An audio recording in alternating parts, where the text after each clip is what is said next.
Do you eat the flesh of your brothers and sisters?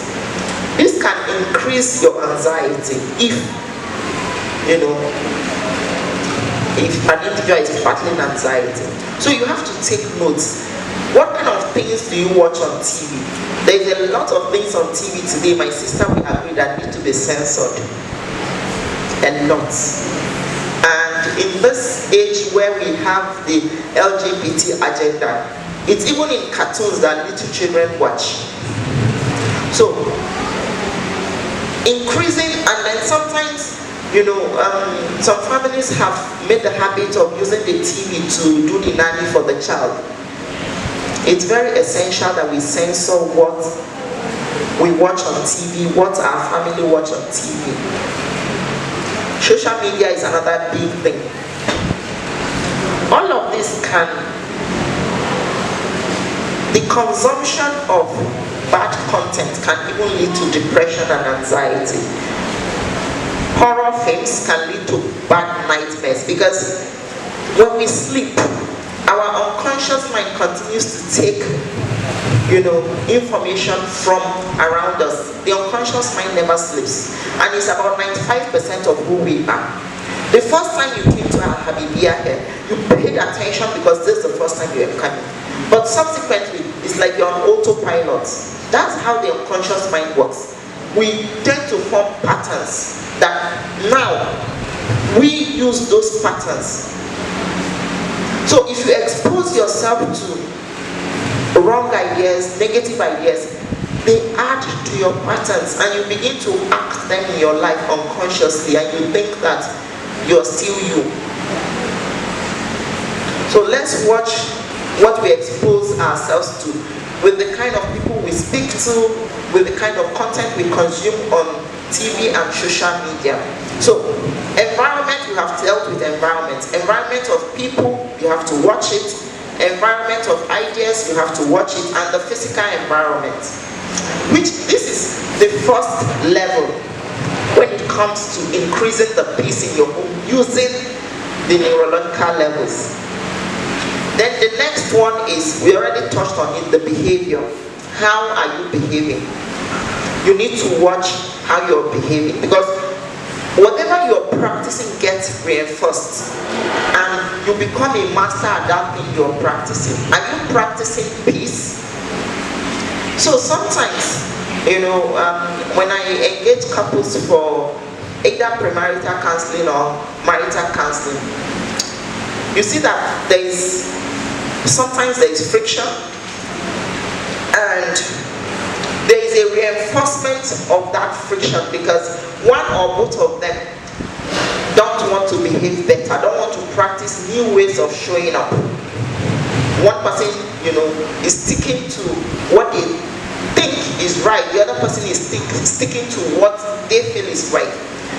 And sometimes there is a lot of drama, and this drama, when you have this drama, they have an outcome, they have an agenda, but the way they are behaving will not get them to that outcome. So they don't link it, they don't link what they're doing currently with the kind of, they don't know they have to practice that outcome they want by taking action that will lead them there. So how you're behaving can either add to peace in your heart and your home, or it can detract from it. So you have to ask yourself, what I'm doing right now, practically, will it lead me to the outcome that I want? And more importantly, what can I practice that can lead me to that outcome? The second question is more important.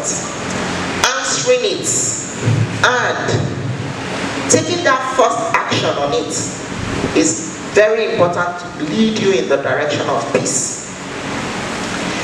Then, you also have to pay attention to your values and beliefs. What do you believe? Do you believe that it is possible to have peace?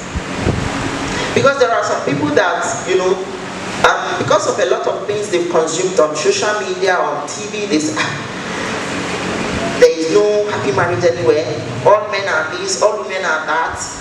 You have to be a step ahead of, you know, your spouse. You have to find ways of cheating them if you want to win. So this kind of beliefs and values can actually cause individuals not to practice peace.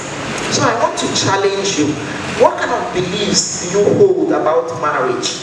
Do they empower you? Do they make you practice peace? Or do they make you practice shortcutting your way to what you want rather than peace? Because it's a choice, really. Do you believe that there is no happy home? You always have to, you always have to scheme to get your way? Do you believe that it's only your way and no other way? And very importantly, what are those things that are important to you? What values do you profess? What values do you hold? Then the next dimension is skills and knowledge, which is some of the things we have discussed here. That peace you want to achieve, do you have the necessary skills and knowledge for it? Do you know how to get to peace? And one other question, do you even know what peace looks like? Because some people have been in dysfunction almost all their lives. When they see peace, this place is too quiet, there needs to be drama. It happens. I've seen it with my clients. So somebody says, I want my husband to love me. And you say, describe what love means to you. And they can't come up with a description. Because they've never even given it a thought. They were living in autopilot of dysfunction. So that thing that you seek, when you think about it, tell me, what do you see? What does the sound of peace feel like to you? Is it a calm house? How does it feel on the inside of you? How does peace feel? You need to be able to have a picture of what it looks like to be able to get there. Look at everything in this room right now came from somebody's imagination. So if you don't have a picture of what peace looks like, how do you know when you have peace? These are questions that you need to sit down and find answers for yourself. And you can even talk to, somebody to say, okay, this is what I think. And, this is what I'm doing. So that you can get feedback. Sometimes our blind spots can stop us from achieving that thing that we seek. Blind spots, those things that you cannot see about yourself. There are some things about yourself that people know that you don't know. Call them blind spots. 5 minutes. Thank you.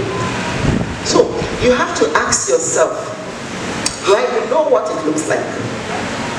Then, we get to the level of identity. Do you see yourself as that person who can be peaceful? Who can give peace? Do you see yourself as that person who can give peace? Who is your role model for peace? Then, at the level of spirituality, the level of purpose which we spoke about earlier, what do you see as your purpose for being here?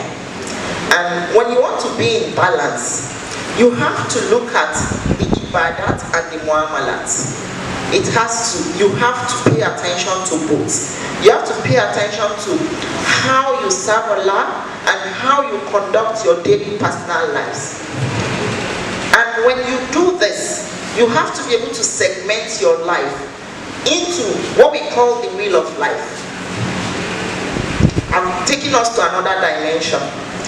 I am pacing us so that we're on the same page. This wheel of life is what I'm going to end the talk with based on Allah.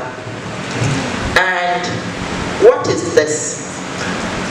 It is about eight segments of your life. And the key, the foundation as usual, is spirituality, because that's why you're here. You have to find a way of tying back everything back to Allah. There's one of my beautiful sisters that say, when she takes a sip of water, she's taking it with the intention to renew herself so that she can be better to serve Allah. This is where you get to where you have unified why you are here with what you're doing, your ibadat and your muamalat. So, your spirituality, your career, you have work-life balance, it can add to your peace. Your health, are you taking care of your health? It can add to your peace. Your finances, are you taking care of your finances? It can add to your peace. Your social life, are you taking care of your social life? You have to make time for fun. What kind of fun do you have? Is it on a weekly basis? Is it on a monthly basis? Do you have it alone or as a family? Do you have alone time where you sit down and meditate and reflect? What did the Prophet ﷺ used to do in the cave of Hira? He used to go there to meditate. So do you find time in your very busy schedule? The Prophet had the mandate of a whole ummah and he used to find time to meditate. What mandate do we have that we say we don't have time? You need to find time to quiet your inner chatter. Your self-talk, you need to empower it. You need your self-talk to be at cost, to be proactive, to be responsible for you. You need to sponsor your thoughts. Don't let another voice sponsor it for you. It has to come from the inside because you have enhanced your mental capital to that level. So, your family life,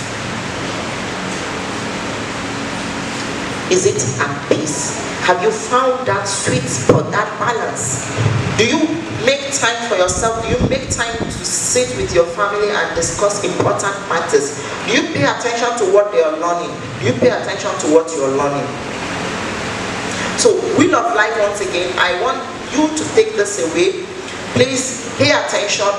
Allocate time to it. Ask yourself, what am I doing in this part of my life? In your spirituality, in your connection to Allah, in your career, are you where you want to be? Are you at peace there? And what steps can you take to get to a place of peace there? In your health, are you at peace?